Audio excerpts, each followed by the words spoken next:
But in one of the playoff matches when Banda scored, the commentator said, let's get on the Bandawagon, baby."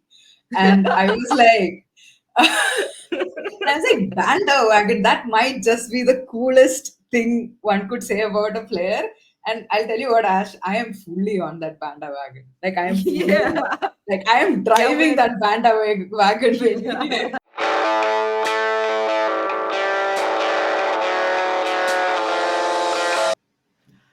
Hi, everyone. Welcome to another episode of All About the W. My name is Ash, and this is my co host, Kai. Before we start the episode, I would request everyone to like and subscribe. We're only four away from 250, and I'd love to see it happen with this episode. So, we decided to do this episode to cover some really exciting and important news with you. Barbra Banda, who plays striker for Orlando Pride in the NWSL and Zambia, has been awarded BBC Women's Footballer of the Year. Well deserved, do you think, Kai? Oh yeah, absolutely. The list of nominees, it was quite stacked, and sometimes a lot of us who follow a European football sometimes tend to forget that the NWSL exists. But watching Barbra Banda play is honestly truly a joyful experience. She is an immense player who, just joined the Orlando Pride this season. She came from the Chinese league, and she slotted into that team with such ease. And of course, like Banda made like a name for herself at the Tokyo Olympics. She was like the first player ever to score back-to-back hat tricks in an Olympics. So yeah, the season she's had and showing up in big moments for the team. Pride has obviously won the league there, which is the Shield, as well as the championship playoffs as well. So she has been absolutely pivotal uh, in this insane winning run that Pride was on, and 13 goals, 6 assists in the normal season, and then scoring in like every round of the playoffs. Uh, Absolutely Wow, immense. that is Wonderful player. mad. Yeah. And like her story is also so endearing, like I was just watching this interview that she did, and she was saying that, like that she loved football so much, her parents were like really worried that she wouldn't focus on her studies. And like I really relate to that, because as a young athlete, I was also going through something very similar, where as the minute you hit high school, your parents are like, study, don't go out and play sports. And like basically she would throw her football shoes out of the window and then walk out of the house pretending she was running an errand or just going somewhere, and then sneak out back to collect her shoes. I love that. The idea of a teenage Barbara so passionate to play football, it's so amazing.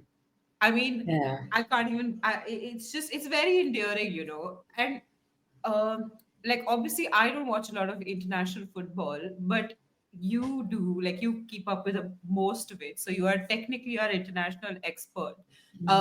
So you have to like break it down for us. Like I've only seen clips and stuff, but clips and stuff, they can hide a lot, right? So if you could give us a breakdown of her playing style, like what sort of playing style she has and etc and stuff, because I know there are must be people who aren't familiar with her, especially like across the pond, because a lot of people don't watch the NWSL.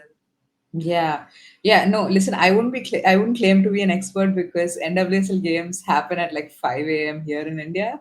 So Yeah. I'm not gonna watch Champions League nights from like 1:30 to 3:30 and then stay up to watch a 5 a.m. game. But yeah, I have managed to catch a few games, a few teams that I've been following, and Pride halfway through the season, like they've been on this crazy run. So I did try to keep up with some of their games. And like Panda as a player, you watch her in like one or two games and she just like stands out. Even if she doesn't Yeah. score goals, as a player on the pitch, there's just this aura.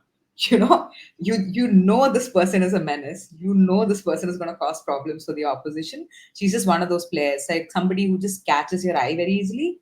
Um, Yeah.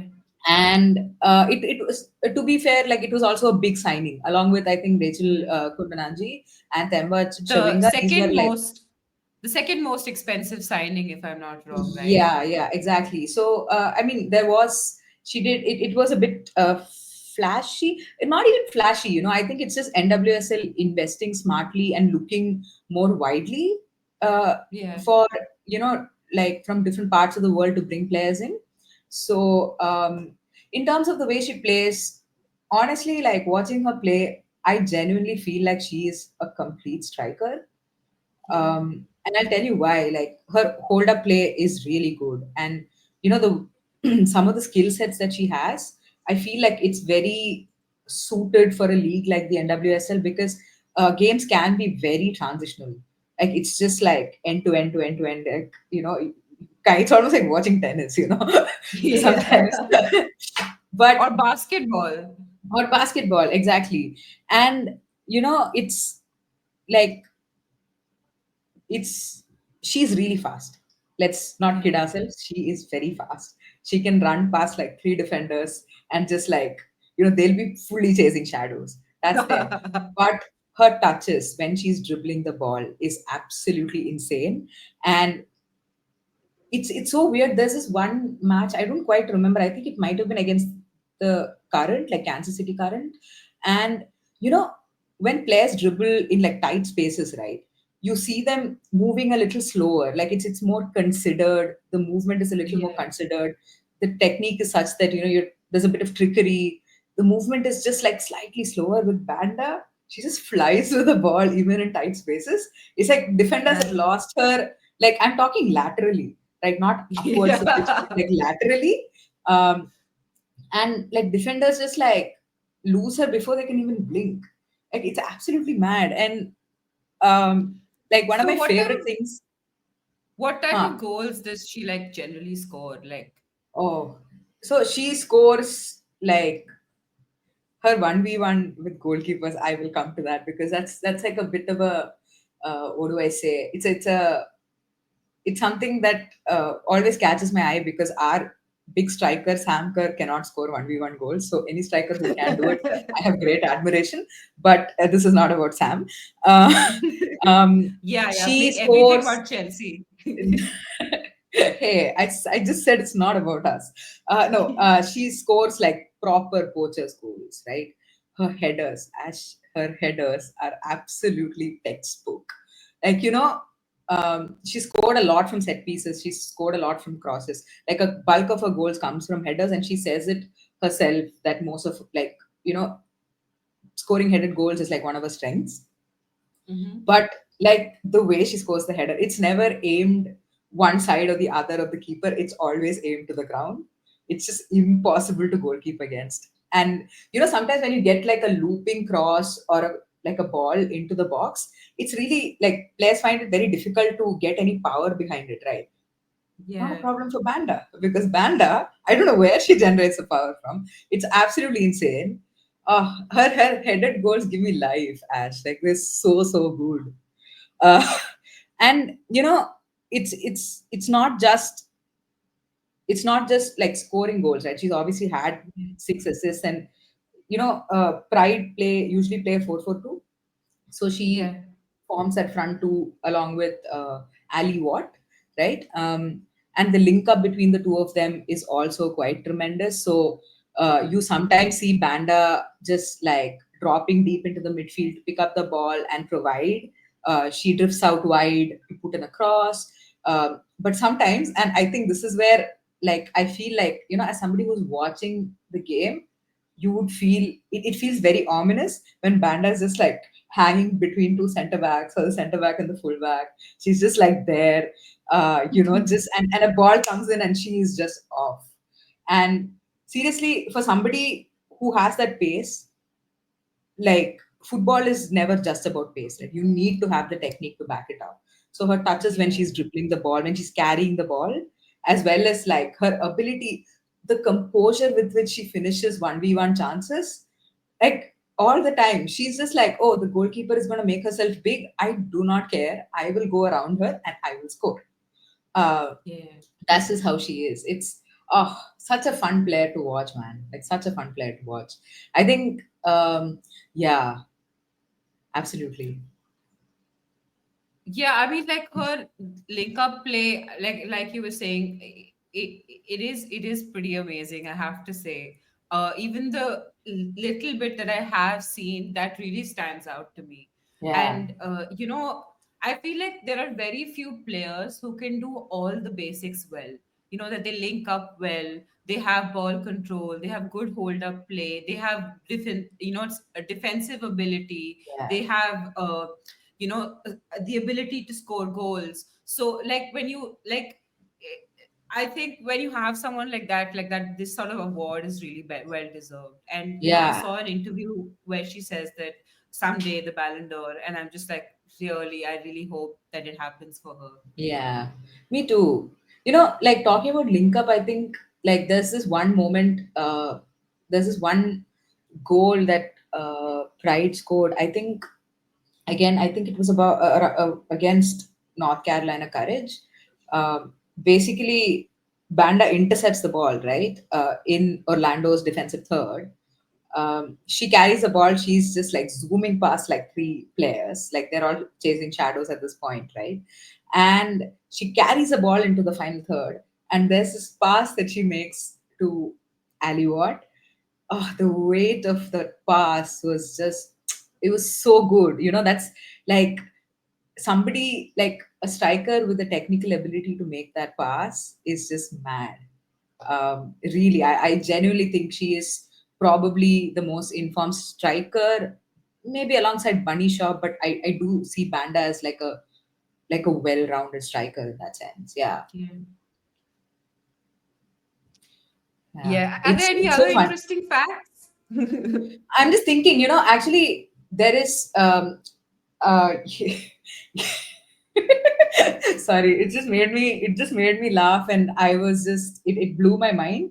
But in one of the playoff matches when Banda scored, the commentator said, "Get on, let's get on the Bandawagon, baby." And I was like, I was like, Bandawagon, that might just be the coolest thing one could say about a player. And I'll tell you what, Ash, I am fully on that bandwagon. Like I am fully, Yeah. like I am Yeah, driving that bandwagon, baby. It is, yep, all this is aboard, brilliant. choo choo. Yeah, it's true, exactly. Ah, fun stuff. um Well, okay, with the good comes the turds, right? So there's been a rather toxic reaction from some deranged corners of the internet. Kai, do you want to explain what happened? Because honestly, this is beyond me. Yeah, I mean, I can set the context a little bit, although, I mean, I personally don't feel like any kind of context setting is even necessary in this case, but we'll come to that later. But Oliver Brown of The Telegraph wrote an article basically stating that, well, questioning Barbara Banda's gender, which kind of stemmed from um, like a quote unquote failed gender test that happened in July of 2022, where Banda, Rachel Kundananji, and a couple of other Zambian players were declared ineligible to represent Zambia in the African Cup of Nations. And this was like a test that was done by CAF. Um, but Banda has since represented Zambia at the Paris Olympics, in Australia, in the 2023 World Cup. And it's been very evident that no rules have been broken. Clearly, she meets the Olympics eligibility standard, FIFA eligibility standard, etc. Uh, I think, listen, I do think it's important to talk about where these standards come from and what they mean. I think it's really important in this day and age around politics of sports and women, especially in women's sports, right? Uh, Yeah, what do you and think about that, Ash? Yeah. like with these tests, right? I did, obviously I'm not a doctor, but I did look up the tests itself. And basically these tests so basically these tests predetermine the range of a particular hormone, like in this case testosterone that a cis woman can have, right? Now, the problem with these tests is that they are by their very nature exclusionary. First of all, before you like get into anything else, they exclude any woman with PCOS, ovarian cancer, etc., which often results in bodies having a higher level of testosterone, like cis women bodies having a higher level of testosterone. But they are especially exclusionary to black and brown women because they're often designed using a white test sample, like a white woman's test sample. And so the levels of any particular hormone, so like with any particular hormone, right? The levels of that hormone, whether it's thyroid, testosterone, progesterone, estrogen, they can vary depending on your race, your fitness, your genetic predisposition, etc. And so, like, if we're going to have this sort of testing, these tests need to account for the variety of the human experience, right? That because I have friends, I have relatives with PCOS. I have a cousin who has very serious PCOS, and everyone struggles with regulating their hormones and making sure that their body is functioning correctly. And we can't stigmatize someone for having, we can't decide on a range and then say everyone who's out of this range is now not what they claim to be or whatever. This is just, Yeah, it's ridiculous in my opinion. It's so exclusionary, especially because it's racist. It's excluding brown and black people. yeah. No, Yeah, absolutely. so I this think just makes me angry. no, it does. And listen, the questions around cis women and trans women and testosterone, I think that's a completely different conversation for another day. And I do think we should talk about it at some point. I think it's very important, especially, yeah, women's football is such a I mean, one could think of it as like a safe space for queer people, and that includes trans people as well. So we will have a conversation about that another day. But as far as you like what you said, Ash, like I completely agree about this aspect of racism, because like all these individuals who've been scrutinized over the last 10-15 years, like the names that we've seen like in the spotlight in the media around failed gender tests, are black and brown women. I mean, think about Iman Khalif at the Paris Olympics. It was heartbreaking, what she had to go through. Think about Caster Semenya. Like, I mean, it's ridiculous. It again, another black woman. Think of Beauty Chand, who was stripped of her like Asian Games medals, and like world like athletic championship medals as well. So you see a pattern here, and it's always like black and brown women who are like told to prove that they are women, because there are some Eurocentric standards that people come up with. But beyond this, what frustrates me is that these people who have sort of descended on this announcement that Banda has won BBC Women's Football of the Year 2024 are people who do not take the sport seriously. These are all people who laugh at, like, I'm talking about Twitter accounts, right? People who never tweet about women's sport.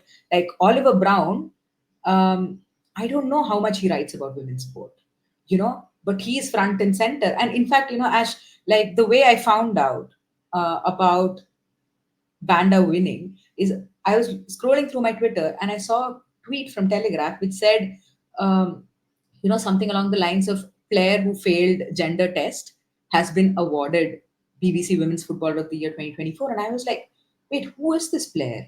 Like, it's so dehumanizing that they've not even used her name in that tweet. You know what I'm saying?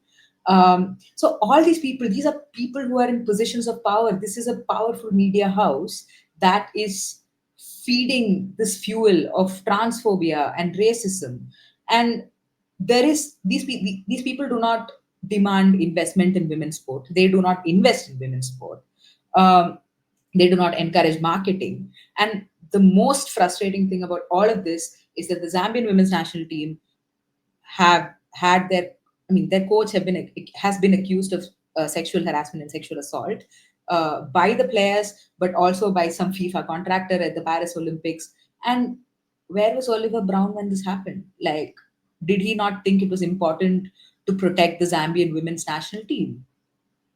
Like, there was no uproar about it. There was no conversation about it. Mbappe, who was the coach, he continues to be the coach. He was prevented from having what private contact with the Zambian players at the Paris Olympics. So my point is that, like, if you really cared about women's sport, you would actually care about these things and not about a very, very talented black player winning, Footballer of the Year award.